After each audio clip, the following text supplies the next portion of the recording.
Hey everybody. We're going to wait a little bit to get some people on. So I'm just going to tell you kind of why I'm at the Dexter Museum. For you guys that don't know, I am the executive director for Bicker Price Block. My name is Alyssa Johnson. And we typically host a senior speaker series up at our building, but for obvious reasons, we're not doing that. So I talked to a couple people and we came up with the idea of a virtual mini series. So that means instead of people coming up to our building, I get to go to other people's places, and it's been so wonderful and so welcoming. I've had so much fun. I will say the first one, I had a family thing and I couldn't make it to the Iowa Quilt Museum, but Megan did such a wonderful job and it was such a wonderful tour of that place. I can't wait to go back. And then last Friday I was at the Des Moines Botanical Gardens with Sydney and had a wonderful time. And so we are wrapping up our 3-part series today, which I think there's going to be more. You know, there's got to be more. So today I'm in Dexter. I'm in Dexter, Iowa at the Dexter Museum. And I have the famous Rod Stanley here. He's famous to me because he has helped us out a lot at Bicker Price with our senior series. And he's just a local favorite and we love him. And so here I am at the, again, Dexter Museum. He is on the board here, local, I would say, historian. I don't know if he claims that or not, but I'm calling him that. And I'm telling you guys, I got here at 9:30 and he has not stopped filling me with information that continues to wow me, and I just love it. So he's going to take us on a tour. I'm super excited. This is my first time in the Dexter Museum, which I'm a little ashamed to say, because it's full of wonderful things, and I can't wait to show you. So without further ado, here's Rod Stanley. All right, I'm going to flip you. Okay. Oh, rotate my phone. Okay, all right. We're going to do this. Can you see yourself? I can see myself. Okay. Unfortunately, I can see. Well, thanks, Alyssa, for coming and welcome to Dexter, the museum. We have, I think, an amazing museum for Central Iowa, one of the best ones in Central Iowa that I've been to. And we have a lot of history, because Dexter has a lot of history. And hopefully we'll be able to share a little bit with you today, and maybe encourage people to come out to Dexter to visit. We are open by appointment. And you can go to our Facebook page, and my number is on there, my email's on there, so you can contact me. And as long as it's a small group, I'm not taking groups of over 20 people to come in at this point in time because of the virus. But groups of 2 and 3 and 4 would be no problem as far as you coming here. I am a board member of the board, along with Doris Feller, who's been president of our board since about 2006, and we have Pat Hostetler on our board and Gloria Neal on our board, and we all work very hard to try to make the experience of coming to the Dexter Museum something that people will remember, and we try to keep put new exhibits up and different things, and but they do a terrific job as board members as well. So I guess we'll start here. I was telling Alyssa, we have basically 3 main exhibits that we have in the museum, and one of them has to do with the Dexfield Park, amusement park that was built in 1916. When Harry Truman came to Dexter in 1948, we have a great exhibit about that. We'll be talking about that. And then Bonnie and Clyde seems to be the thing that everybody is interested in. In fact, last weekend I had, I don't know, 3 or 4 different groups of people all the way from Oklahoma and Minnesota that came down and are following the trail of Bonnie and Clyde. And of course, in July 24th, 1933, there was a big shootout north of Dexter involving Bonnie and Clyde and a local posse. And yeah, it's quite the deal. People are very interested in learning about that, and I do have permission to take people out to the site. And again, that's one of the things that I can do. To go out and you can actually see the spot where the shootout took place. But I guess we'll start here, and we'll start over here in this part of the museum. And we have a display that we put up several years ago, and I don't know how many people realize that we had Hollywood come to Dexter, and we actually had a movie that was made in Dexter. It was called Fever Heat. It had to do with the racetrack. driver and his romances with, I don't know who she was for sure as far as the relationship, but it was Nick Adams. And Nick Adams was on the TV show The Rebel, and that goes way back.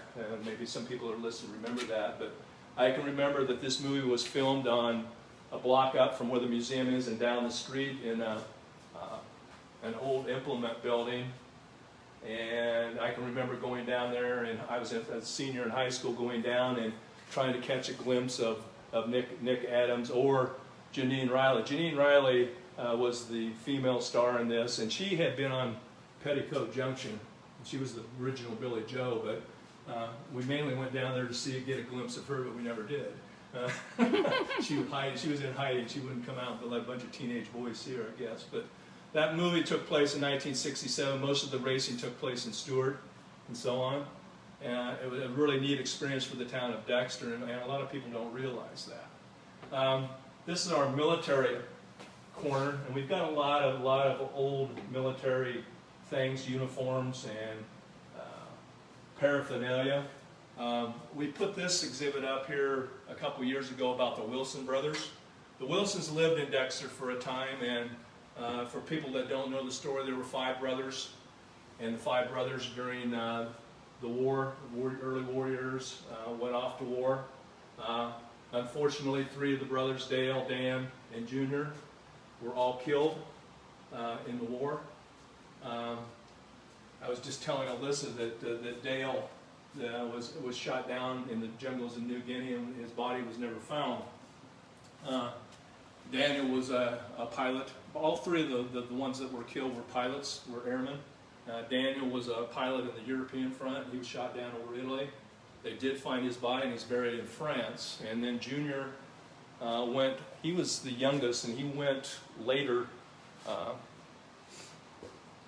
Later in the war was winding down, actually, and he took his training and so on, and the family was seeing that the war was winding down and was thinking that probably he was going to be able to come back and not have to serve. And unfortunately, they got the telegram, and we do have the telegrams on our display that the family's got, which would be terrible. I mean, a terrible, terrible experience if we would get one of those things. Yeah.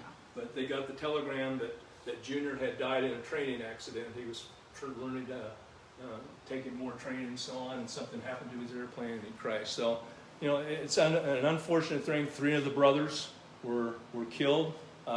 Delbert Donald actually had quite the experience too. He was on the carrier Yorktown, and when the Yorktown went down, and he actually received a commendation from Admiral Nimitz about his heroic duty in rescuing people and getting things off the Yorktown. And Delbert was a member of the Navy as well.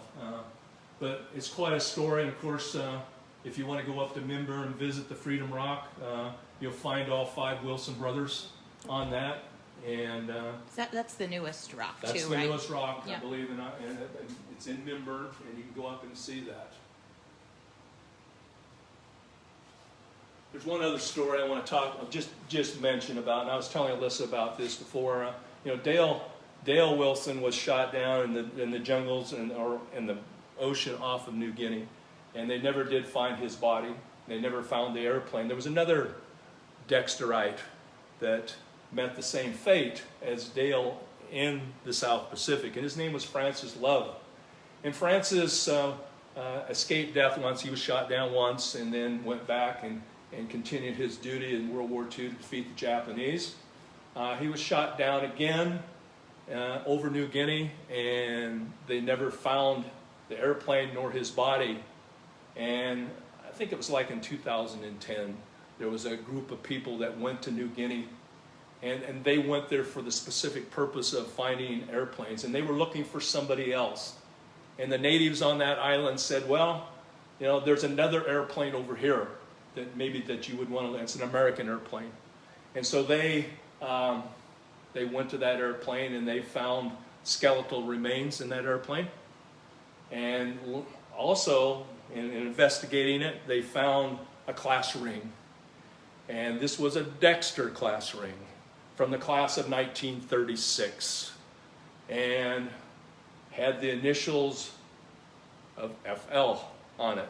So they started doing some more investigation and found out that this is a guy that they had been searching for a long time, and Francis actually had a brother living at that time, Arvid Love, and they contacted Arvid and they took a DNA sample from him and matched the DNA up with the bones and so on that they found there, and they found out that this indeed was the Francis Love that had been missing in action for many, many years, and they brought his remains back and he was put into the Dexter Cemetery, which brought closure to Arvid, but unfortunately his parents had passed many years before that, so they knew that he had died, they knew that he was killed in action, but this was a kind of a final closure thing for at least the Love family. But it's an interesting story and a sad story about the Wilsons, and Joy Neal Kidney has done a great job. She helped us with this exhibit and still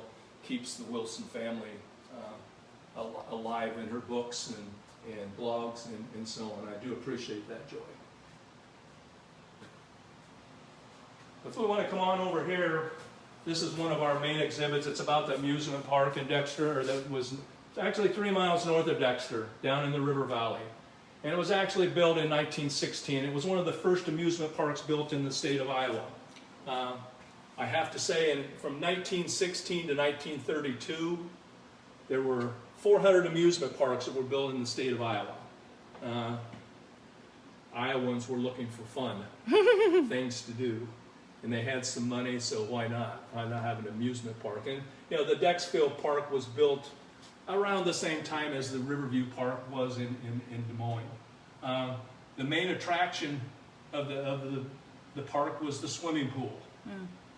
How big is that swimming pool? Olympic size, whatever an Olympic size pool is. Huge. And there's a good picture in the middle, Alyssa, there that shows the pool. Oh yeah, there's. And it had a row of drinking fountains along the side. But this amusement park was about the swimming pool, and on a weekend they would get 3,000 to 4,000 people that would come to this swimming pool. But for your price of admission, and the price of admission was 9 cents, with 1 cent added they were paying for World War I, so they added a cent on that to cost you a dime to get in. If you drove your car out, Alyssa, there's a picture with a lot of cars there.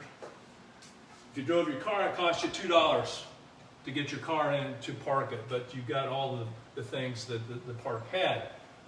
The pool was the main thing. It was a spring-fed pool, a spring called Marshall Springs. Marshall Springs was a natural spring, and it was thought to have some medicinal value, and maybe that's the reason why lots of people did come out to that, because swimming in a pool like that might ease your arthritis or your gout or whatever you might have. But the water was not chlorinized, it wasn't filtered. There was water coming into the pool and water going out of the pool every day.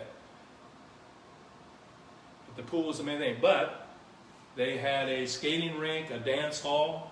I do not know how many people I have talked to, older generation people whose parents met at Dexfield Park at a dance or something like that. You know, they met and eventually married. They had a merry-go-round, they had a Ferris wheel, they had arcades, they had restaurants. You name it, they had it. They had a baseball field, which they played baseball games. On Sunday nights, they would put on a movie screen on the side of the hill out there, and they would have a movie that people could stay out and they could watch the movie. Very cool. It was quite a big deal for the town of Dexter. They actually built that park between the two major roads across the state of Iowa. One was called the River to River Road, which was 3 miles north of the park, and then the Great White Way, which went through Dexter. And it was located kind of like in between those two, where people could actually, you know, the roads were actually, in dry weather, pretty good roads. But, you know, you can find pictures when it rained, it wasn't, the roads were terrible. I mean, they were just terrible. But, you know, this park lasted until like 1932, closed for a while in 29 because of the Depression, reopened, and then reclosed. Although there's articles that I've read that in the mid-20s, things were starting to go downhill for the park. People weren't coming back. They weren't coming as much as they, I don't know whether there were parks closer to where they could go.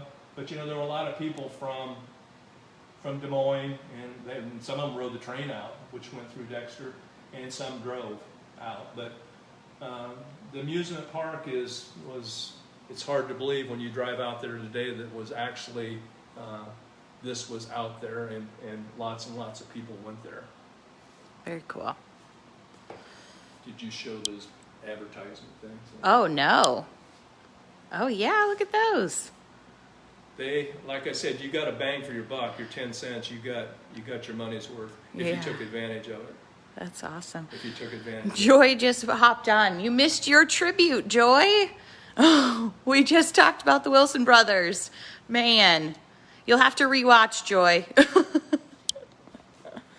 All right. But anyway, this is a permanent exhibit as well, because it was quite an event for Dexter. Was when Harry Truman came to Dexter in 1948. He was running for re-election. He was running against a fellow by the name of Thomas Dewey. And Truman came to Dexter to attend a national plowing match. And I showed Alyssa this video. She's probably showing it to you right now. Yeah. There's my camel again. There's a camel, guys. There's a camel in this picture. But anyway, this movie came from a fellow that lived up in Woodward, Iowa. I was doing this program, and his son came up and said, my dad has a film that he took that day in September 48 that kind of shows some of the stuff that went on that day. And so he gave that to me, and I had some DVDs made and gave the film back to him. But it was in September of 48, and it was like 90 degrees that day from people I've talked to. I've talked to a lot of people that were there. A lot of them were young back in those days, but they remember being out there. But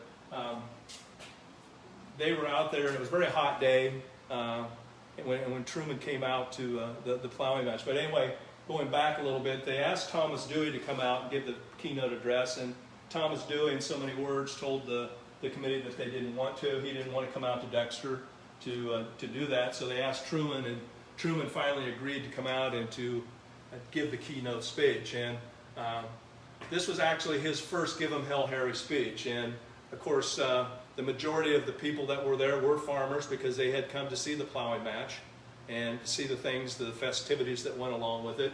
And when Truman arrived in Dexter, and we've got some pictures of that in the museum, and some different things about that. We've got programs. We actually have a tablecloth where Truman, from the table where Truman ate lunch. Janet Williams just said she marched in the parade with the Earlham Band. There you go. Hey. There were a lot of high school bands that were out there that day. Joy said Dad perched me up on his shoulder that day and told me to look at the man on the stage. Oh, cool. That was Truman. Yeah. But anyway, Truman, they said when he arrived, and there's a picture of him arriving in his robin egg blue Cadillac. Cool. Robin egg blue Cadillac. When he arrived and he saw the crowd, he smiled from ear to ear, because he knew he was going to be able to get his message across to a lot of people that day. And like I said, it was his first Give 'em Hell Harry speech, his first really big speech for re-election in September of 48. Wouldn't it be nice if campaigns only started in September and lasted October, and then we have the election, instead of having to start 5 years in advance to run for the presidency? And that's the way it worked. Wow. Back in those days. But anyway, he gave his speech, and basically he got from a pretty Republican crowd, actually. I mean, a pretty conservative crowd. He got 13 ovations, which is pretty good. He did go after the Republicans that day about some of their policies, their farming policies, and that kind of stuff. And Is this when the camel comes? Camel's coming here soon. Yeah, there's a camel, guys. I mean, that's not the point, but it was very interesting. The camel was in the parade. In the parade. Like, I'm still trying to figure out how a camel. Right, how it got there. Why they would do that. Right, and why. Yeah, that's so It's funny. coming here in a second. Is it coming? Okay. Yeah, I think so. Okay. We want to get the camel. I want to see the camel. Oh, man. I've actually got to talk with the daughter of... There it Oh, is. there's the camel, guys. There's the camel. I got to talk with the daughter of the lady that was chosen like the queen. Oh, really? Oh yeah, Oh, cool. I got a lot of information from her. She got a letter from Truman and stuff like that. It was Very pretty cool. cool stuff. But we have a great exhibit. The scoreboards that are on the wall are actually the scoreboards that they kept track of the plowing match scores. However they did that. There's a lot of different categories that they used and so on, and we still have the names of the people that competed that day. Well, I didn't know this, but there's a site that you can go to see right where the competitions happened. I just found that out yesterday. Yeah, we have a marker there. We have an historical marker near the field. If you look across the way, where all this stuff took place. That's cool. back in '48. But that day, 100,000 people showed up. They estimated the crowd at 100,000. I can't imagine Dexter having 700 people, and we have 100,000 people north of Dexter.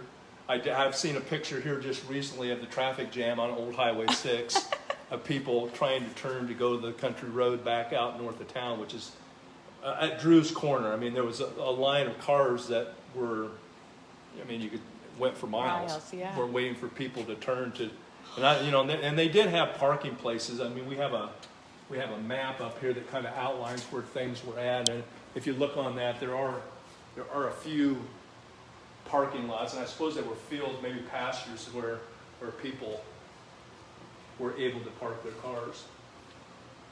But we had there were a number of farm ladies that prepared the meal for Truman that day, and they had fried chicken and all the mashed potatoes and corn and pie and all that stuff. A typical Iowa dinner back in the day. We actually had the tablecloth and napkins in our display thing right cool. down there that signed by Harry Truman. Wow. And guests. And then we have a guest book up here, Alyssa, that Truman signed, and his wife Beth was with him that day, his wife, and then Margaret, his daughter, was with him. Wow. One interesting story about Bess, his wife, and when they were out here, they were on the stage, and I just seriously think that Bess kind of controlled what Harry did, even though Harry made a lot of serious decisions in the American government and after World War II. But I think the house was run by Bess. That's my own personal opinion. Now, somebody might argue with me about that. But anyway, they were sitting on the stage waiting for Harry to give his speech, and they were sitting there, and she looked at Harry and told him to come over, and he had his corsage or his thing, the boutonniere, whatever they call it, on the wrong side. Oh. And she, in front of the crowd, in front of the whole crowd, there's a crowd of press down here, and she calls him over and removes it and puts it on. The press just like, yeah, who's running this show, Harry?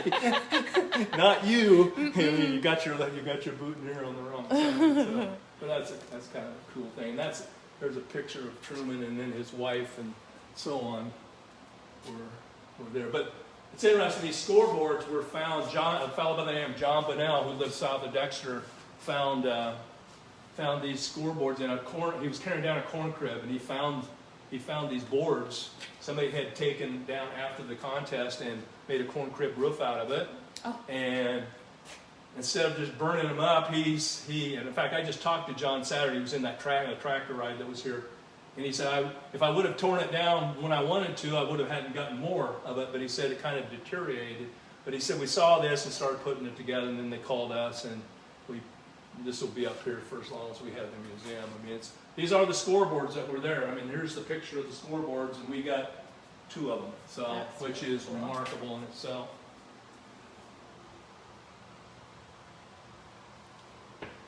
Any questions along the way? I'll try to see if I can find them when you ask them. So if you have any questions along the way, definitely don't hesitate to type it into the comments. This is our newest thing. We put this up last year, and it's a bell. It's a bell from a one-room country school. They actually in Penn Township in Madison County. And you're saying, why is it in Dexter? Well, there were a lot of people that lived in Penn Township that did a lot of things. They spent a lot of time in Dexter. They came to school in Dexter for their first several years of their school education, and instead of seeing it going somewhere else, we decided to make a little bit, and we haven't quite got it all together yet, but the one-room country school was a very important part of the educational process in Iowa at one time. I've talked to lots and lots of people that went to country school, and they spent their first 8 years at school. There was no kindergarten, first through 8, and the education that they got in those country schools is unbelievable, because I've got tests at home that they had to take. Before they could go into high school, and it's like, really? This is an 8th grade test? I have a college degree, and I couldn't answer some of this stuff that they were doing. But you know, the one-room country school was a very important aspect of the Iowa educational process. I mean, it was very important. And we do have a few records from some of the country schools that were around Dexter at that time. In fact, I can remember going to school in Dexter, and they had 2 buildings, outbuildings, and they were actually, we didn't realize at the time, but they were country schools that had been brought in when the country school closed, and they made one into the music room, which all of us had Ruth Sellers as a music teacher, and she had her one classroom there, and then there was another one that, I don't know, was used for different things. I can remember when I was in middle school that they had an industrial arts where we learned how to make a sawhorse out there or something. But this is a cool exhibit. The bell is, like I said, from a Penn Township school, which would be in Madison County, but still something that's important. Very cool. We don't have enough room for all the school stuff that we have, the Dexter school. One thing that I do know, though, is the Dexter people were very proud of their school. Very prideful of it, and they valued education, as did most communities at that time. This is just a small number of the things that we have at the school. We do not have room to put out everything that, unfortunately, that we have about schools and the Dexter school. And unfortunately, the Dexter school was torn down in the 70s and replaced with a new elementary school, which I don't know if you can get this picture. There's a picture of the old, I don't know if you can get that or not. Oh, right there, yeah. For most of us, we can remember, people that lived in Dexter, that's the school that we remember. And we also... How many kids went to that school? I don't know, there was probably, when I was going there was probably 20 people a class, maybe. Oh, yeah. So... But like I said, we have a lot of school stuff, and it's unfortunate we can't display everything that we have as far as the Dexter school. I was going to say that at the turn of the century, we had something called a normal school. It's a normal college, it was called, and it was a teacher's training school. And there was like 600 students in this normal college. We had the biggest, I believe I read somewhere, it was the biggest one in Southwest Iowa, I mean, as far as training teachers. And there were a lot of people that became school teachers, and it still is, being a former school, it was an honorable profession back in those days. So.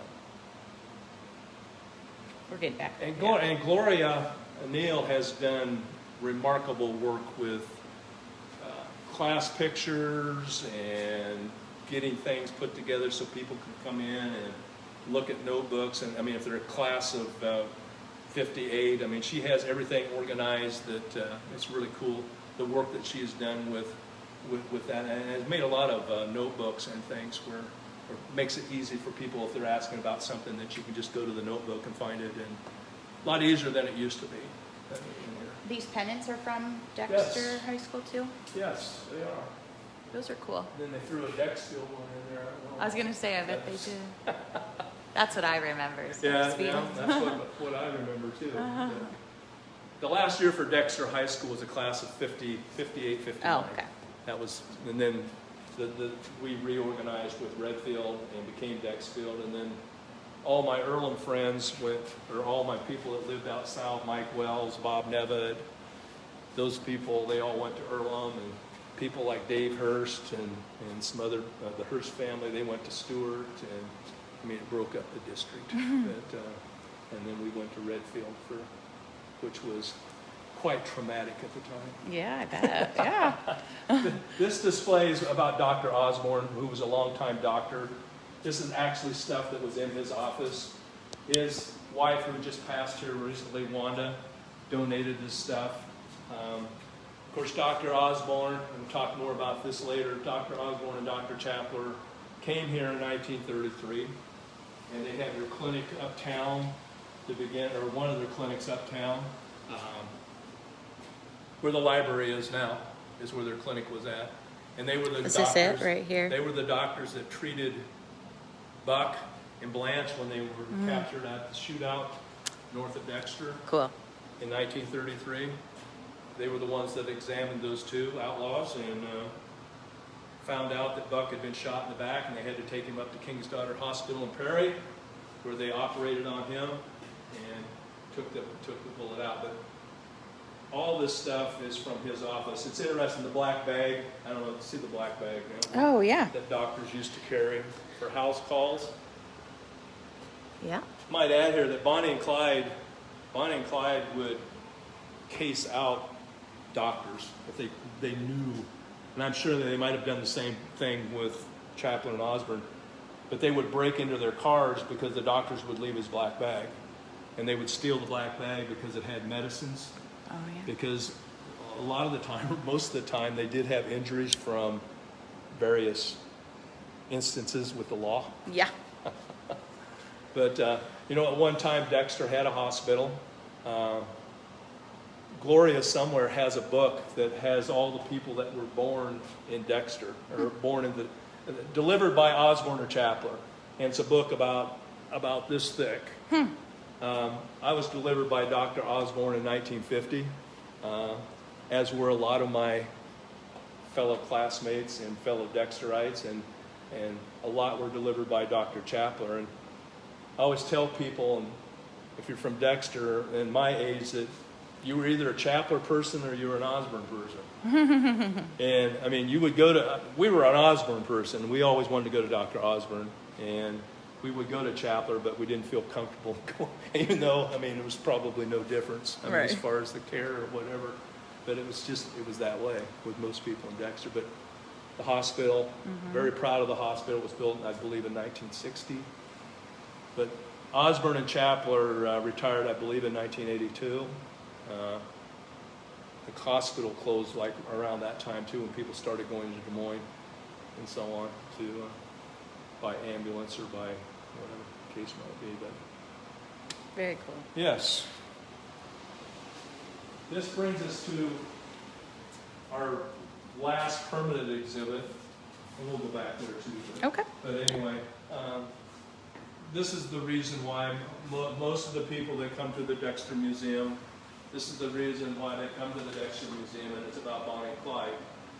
And I know I've given that program to the senior group over in your establishment over there. Yeah. As I was telling you before, I've been all over the state talking about Bonnie and Clyde, about the shootout at Dexter Park. You saw the park and the way it was. The park was closed when Bonnie and Clyde were there. They were actually in a campground, which is on the hills above where the amusement park was at. And they came to Dexter in July of 1933, and we think that they spent probably 4 or 5 days at this campground at Old Dexter Park.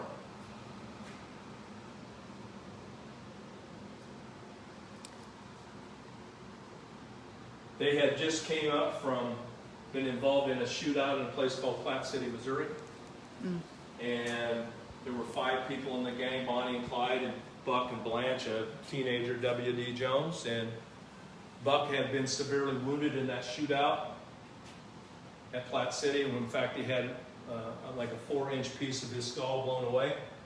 And they could actually, when he got captured and brought into Dexter, Chaplain Osborne said that you could see his brain, brain tissue. And but there was no skull there. I mean, it was gone. That was part of it was gone. But anyway, they came to Dexter, and they ended up at the campground out north of town at the park. To me, Clyde knew it must have been there because this campground was like a half a mile off the road, down a half a mile trail, back in the woods. And I think Clyde had been there before. And they spent, like I said, 4 or 5 days. And they started coming into Dexter. And they started going to different places in Dexter. Got some signs up here. Let's see that. One of the places they went, these were places, Pulley's Drugstore. Clyde would go into Pulley's Drugstore, and it's still there. It's on the corner next to the barber shop, next store down. He bought peroxide, he bought bandages, he bought aspirin, tried to buy morphine, tried to pass himself off as a veterinarian, and the Pulleys asked him about identification. He couldn't, so he didn't get the morphine that he wanted. The other drugstore was the Stanley drugstore, which is where the post office is now. And he went there and bought pretty much the same kind of stuff that he bought at the Pulleys drugstore. Neither the Stanley was no relation to me, by the way. Although J.G. Stanley was probably one of the first merchants to come to Dexter, like in 1871, so on. They bought food at the Bloom's Meat Market and Grocery Store, which is straight across the street from the museum. No buildings left there anymore, just an empty lot. They buy takeout meals, 5 takeouts. Real plates, real glasses, real silverware, eat their meals. Clyde would bring them back in, get 5 more. Always bought a 50-pound chunk of ice, the Bloom said. She strapped, Ed Bloom was one of the brothers in that operation, was help Clyde strap it on the bumper of his car and take out to the campsite. The Myron Williams clothing store, which is right, we have the Dexter Cafe, and then in the next storefront, Clyde went in there and bought clothing, shirts from, get this, he was the town constable, was the clerk, a man by the name of John Love. And John Love had no idea that he was serving Clyde Barrow.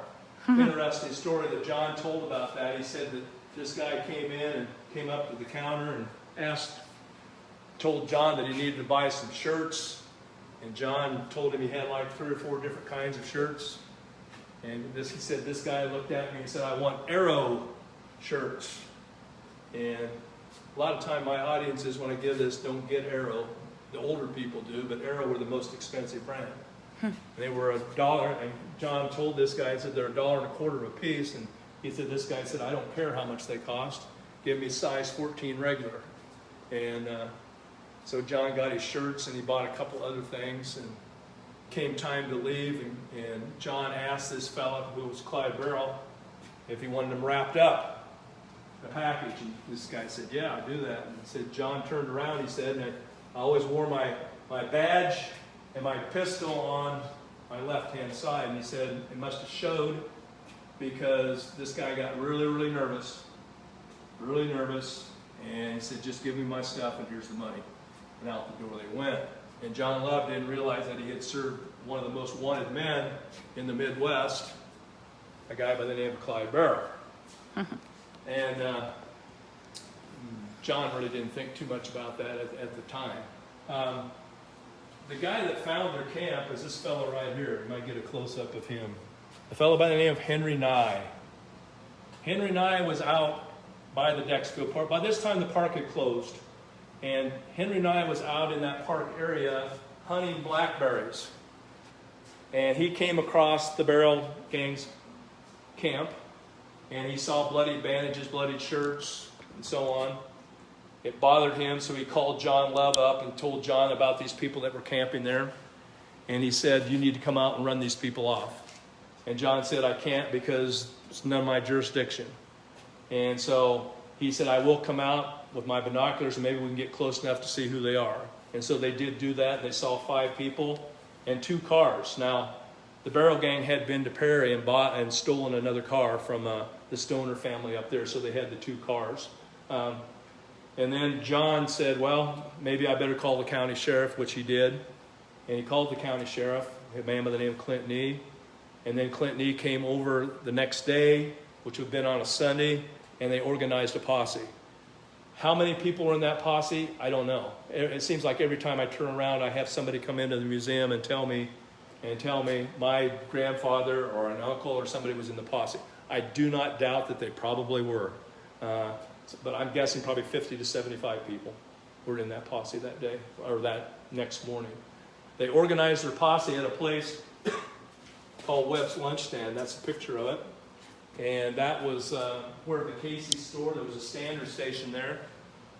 There was a standard station there when I was growing up in Dexter as well. But they organized their posse at that place on a Sunday night, and then they were going to go out next morning like at 5 o'clock, 5:30 in the morning, and to roust these people, whoever they might be, the 5 people that were there.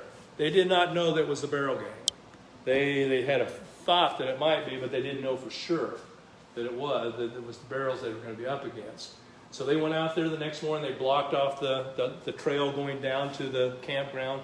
They blocked the bridge, and then the posse came in. They got close enough to the barrels that they saw 5 people around a campfire roasting hot dogs that they had bought the night before at Bloom's grocery store. They hollered at him. A fellow by the name of Rags Riley hollered at him and said, "Put down your guns, put up your hands, you're surrounded," which they were on all sides except the backside. And instead, they threw the hot dogs into the fire and grabbed a Browning automatic rifle, and the shooting started. And it was a big shootout, been the biggest shootout in Dallas County history. Clyde, all he was trying to do was create a distraction to get people in the car. He did get his Bonnie and W.D. Jones and Buck and Blanche in the car. They started up the road out. He got shot in the shoulder, swerved the car, got stuck on a stump, couldn't get off the stump, jumped out, was going to get in the second car, but the posse had shot it up. They took off to the woods. All 5 of them took off into the woods. Went down the hill, ended up down by the river. That's where they ended up. Clyde got shot 3 times that day. Bonnie got shot at least 3 times that day. W.D. Jones shot at least 3 times. Blanche was the only one that didn't get shot of the whole gang. Buck got shot once in the back. And long story short, Buck and Blanche gave up, basically. And then they were brought into Dexter, and that's another story. I mean, there were like 400 people on the street of Dexter when because they had heard that it was Bonnie and Clyde, that the gang of Bonnie and Clyde, the Barrel Gang. They didn't know who was being brought in, whether it was Bonnie and Clyde or whether it was whoever it was. But according to witnesses, and there is one witness still alive, and she lives in the assisted living in Stewart. Her name is Maxine Hadley, 99 years old, I believe. But she was a 14-year-old girl.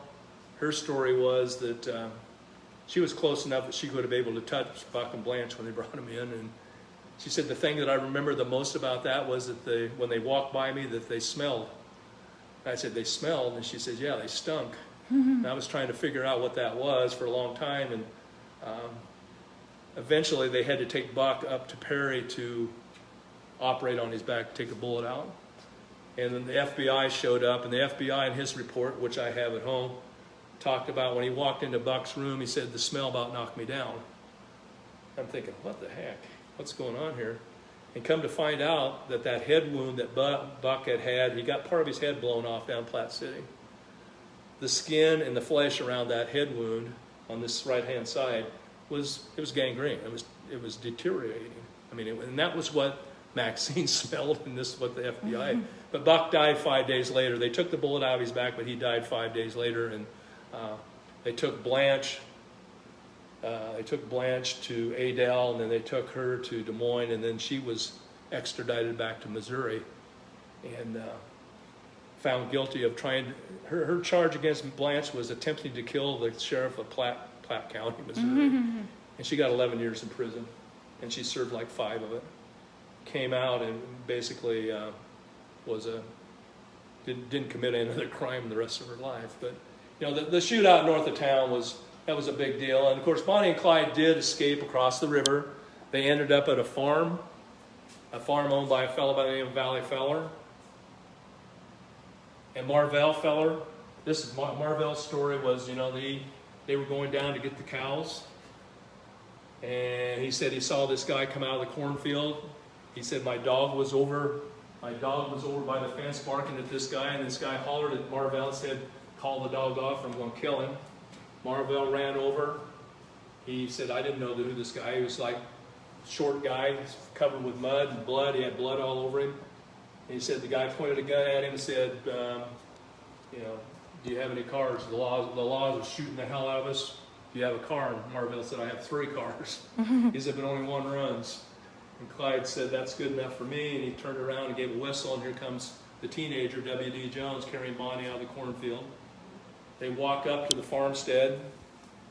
He wants to know where the car is. Marvell says, over there, and he says, get it out. So Marvell pulls out their 1929 Plymouth, their 29 Plymouth. Bonnie and W.D. Jones get in. Clyde climbs in the front seat. Marvell said, and I'm shortening this up a little bit. Yeah. I'm shortening this up a little bit. But anyway, Marvell said that the only person that was doing any talking was Clyde.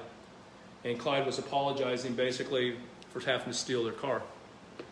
And he told Marvell that you know, he was going to send him money in the mail or he'd be back to pay money for their inconvenience, because he said, I know I'm causing you a huge inconvenience by stealing your car. And Marvell said, yeah, you are. But anyway, so Marvell was telling the story to me, and he said, yeah, I've checked my mailbox for 77 years. And he says, Clyde Barrow never sent me anything. And he said, I don't think he is, do you? I said, at this point, Marvell, probably not. Unfortunately, Marvell has passed. He passed, oh, geez, it's been longer, probably when I said several years ago. But that story went with him. But he was still kidding about it, that, you know, Clyde Barrow never repaid his debt, that he promised to do it. Although, yeah, when the FBI showed up, they did censor the Feller mail for like 9 months or something, thinking that maybe Clyde would send him something, and so they could, you know, kind of trace the mail back to where it was. But the Bonnie and Clyde thing is a big thing for Dexter. Don't get me wrong, they were outlaws, they were killers, they were thugs, they were but there's good history and there's bad history. And you know, one of the things about Dexter is the Barrel Gang being here and the time that they spent here in the shootout north of town. And Alyssa, believe it or not, there are a lot of people out in the United States that are interested in Bonnie and Clyde. Last weekend, I had people from Minnesota, Oklahoma, Des Moines.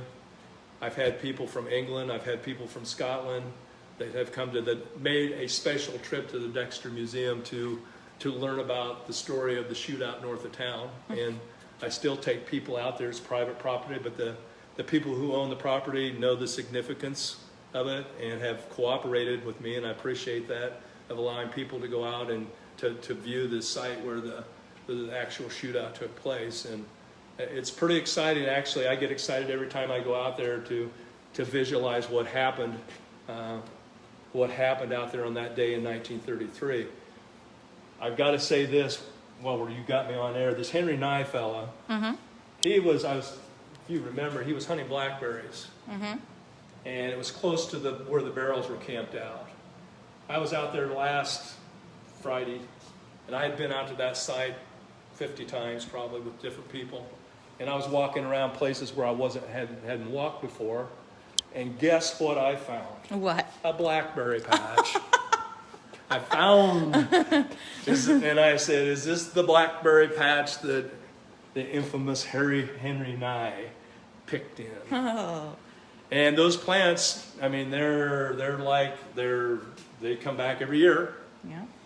So who's to say? And the patch was like 40 yards from where the Bonnie and Clyde were at. Wow. So who's to say that Henry Nye, this wasn't the patch that maybe he had walked through, maybe that he had picked, and he was walking and he walked through their camp, found the bloodied bandages and shirts, called John Love, and the rest is, the posse and so on. But people think I'm nuts for getting excited about that. But is pretty exciting. It is. I mean, it's like, yeah, was this the patch? Or the ancestors of the plants that Henry Nye was Henry Nye. Yeah, found. it connects you to the history that you talk about a Yes, lot. and that's, like I said, that was the first time I had seen those. Right, out of all those times. Out of all this time. That's really cool. But we have like a lot of pictures, a lot of different stuff. We've got some actual stuff right here. You can show this. This is off the car that they brought into Dexter. They brought one of the cars that were out there, the Stoner car that they had stolen in Perry.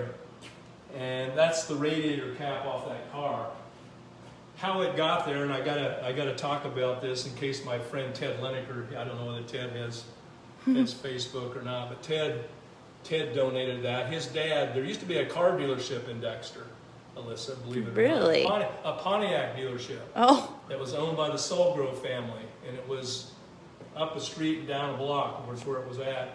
And they brought the car in, the Stoner car, the one that the Barrows had stolen, and they put it in their showroom so people could come in and look at it.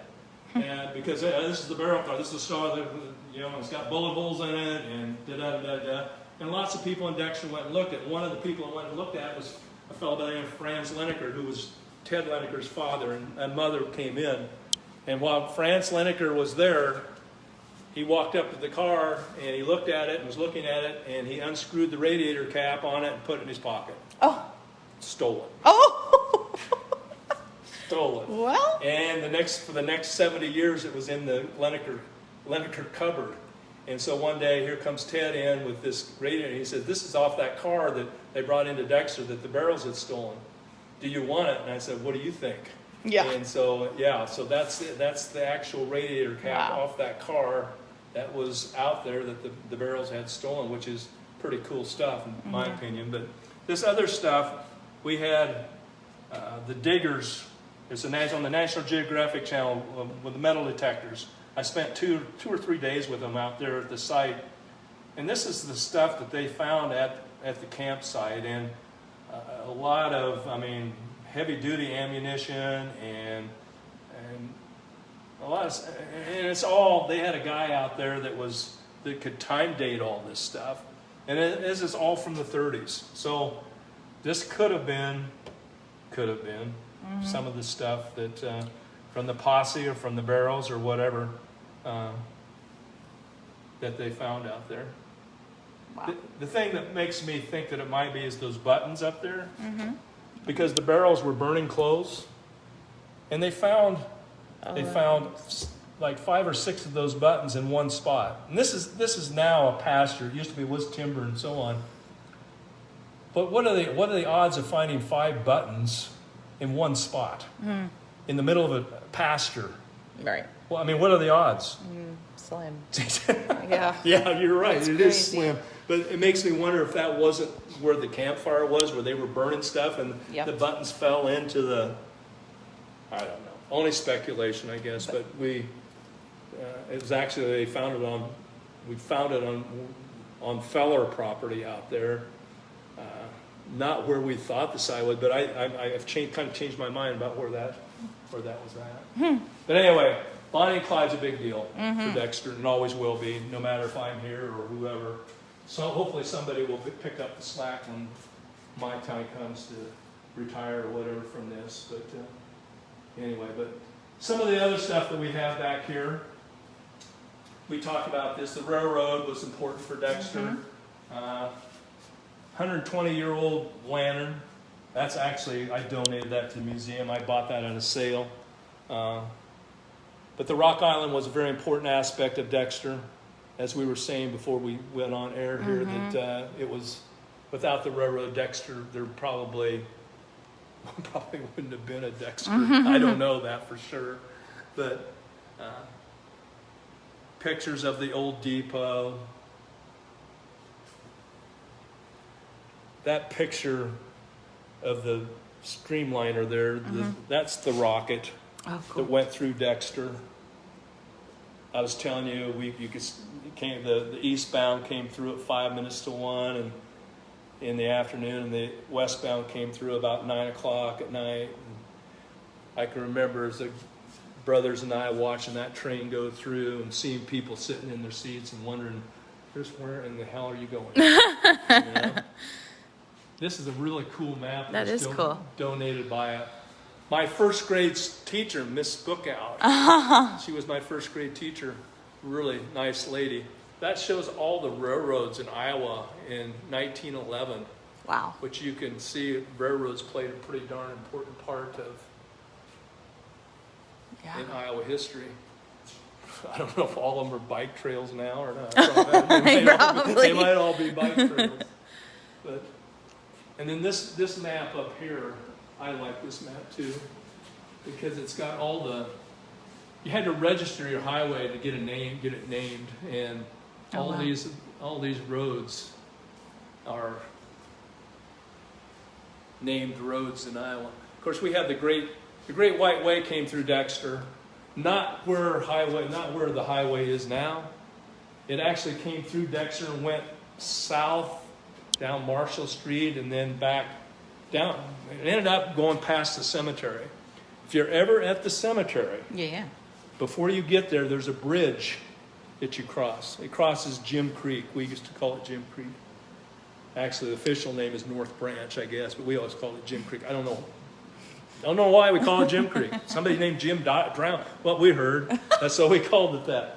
But anyway, if you stop at that bridge and you look at the date on it, 1911. That's an original bridge from the Great White Way. Oh, wow. People don't know that, and I'm glad I hope nobody ever tears it out, but whatever. If they do, they do, I guess. Yeah. Those pictures up there, Alyssa, are Dexter used to have a canning factory Oh.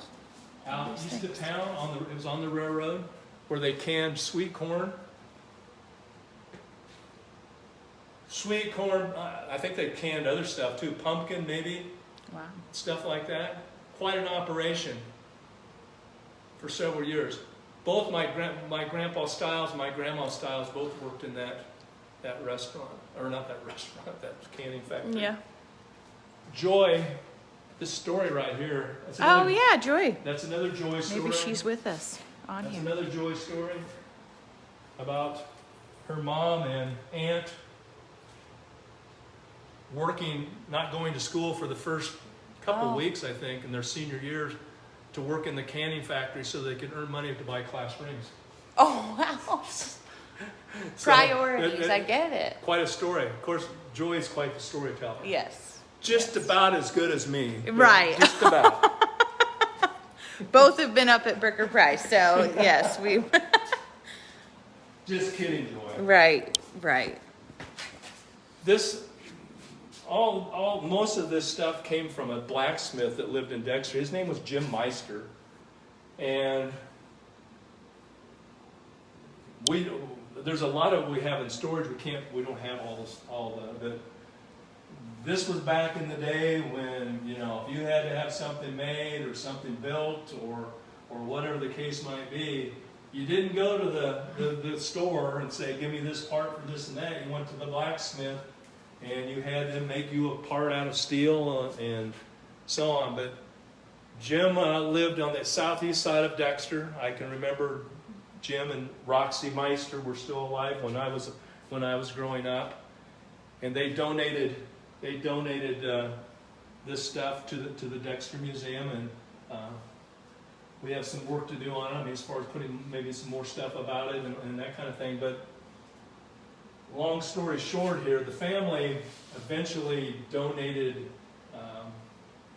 money to the museum. In fact, a $50,000 trust to the museum, and that's basically what we operate off of. A fellow by the name of Berger Hoy, who was a stepson, I believe, of Jim and Roxy, donated that money with the stipulation that as long as the Dexter Museum was open and there was a board that we could use that money, the interest off. We haven't touched and we won't touch the principal. We live off the interest, basically, that we invest that money and that kind of thing. But it's because of the Meister family is one big reason why we still have a Dexter Museum. And the family comes, we thank the family. If there's any family members listening to this today, for their generosity and so on, because without that trust, we would have a really difficult time in operating this. But a lot of neat old tools. We do have quite a few people, a lot of people that come back and look at this stuff that are interested in. I see a lot of people come in with this engine. They're interested in this engine, which a fellow was in here last year or year before was telling me that he could get it to run if he wanted me to get it to run. And it's like, I don't know what I do with it. Right. That's pretty cool. This stuff, this mower. There's a fellow in town by the name of Bob Boyd, who, this was probably the first weed eater. Nice. Except it was a bigger weed eater than what we have today. They manufactured these in Dexter. He got a patent for them in Dexter. That's cool. I don't think OSHA was around, though, at that time, because if you look at the blades up there, oh boy, everything is pretty open. But you weren't supposed to get in front of it. You're supposed to stay behind it. Yeah, So, I mean, you had common sense, too. Right. Yeah. Watch out, kids coming through. That's right. Get out of the way. Get out of the way of the weed eater. But, this was like for weeds that were, and a lot of farmers, I mean, they had tall weeds around their places. And, I mean, they cut them down, once a year or whatever, and this just made it a lot easier. But Bob Boyd, he had a machine shop that was up a block and down. He had a machine shop, and again, pretty much like a blacksmith shop. I mean, where you could go and have things made and so on. That loom over there that was Roxy Meister's, Jim's. And when the family members are here, they can remember going to Roxy and Jim's house in the summertime and using this to make different things with. Pretty cool. That is cool. Wonder if somebody could, make it work. Yeah, I'm sure if somebody knew I'm sure somebody probably could do that. Yeah. Well, I think. But anyway, that's pretty much. I don't know if you saw our old stove. I did not. A lot of different stuff there. The thing that's interesting to me. Oh, a Jello. Well, I want to know how many have seen this flavor. Ooh, celery. That's just, it's for salads. Well, listen, there's still some in there. No, you can take that home. Maybe you could give it I don't want to take that artifact. Maybe you can take it home to your dad, Ed. Yeah, there we go. And Dad, I'll bring that. Make you some Jello. Let him taste that. There you go. That's would be very really cool. Good. Yeah. Well, I'm going to wrap it up because we have been here for an hour. Can you believe it? That was like the fastest hour of my life. That was so interesting. And I tell you, the building may seem small, but there is a ton of stuff jam-packed in here. And like Rod was saying, there's books everywhere that you can go through and all of that stuff. So I think coming out here is definitely worth your time. And if you get to hang out with Rod for an hour or two, your life will be made better. I'm telling you. He's just a wealth of information. So thank you, Rod, so much for hanging out with us. Thanks, Alyssa, for being here. Yeah, this is so cool. Thanks, everyone, for popping on. Some people are saying icky to the celery. And Joy did like your comment earlier. So we are done with our mini series, but I'm telling you, I think we're going to have something in the works for this fall. This has been such a treat, and I have enjoyed going out and visiting some new places and some places I've been before. So, yep, people are saying thank you to Rod. Yeah, he's great, isn't he? Thank you guys so much for hopping on here. Leave a comment, share this to show everybody what's going on at the Dexter Museum. It really is such a wonderful place and local, so close. So I'm out. We'll see you later.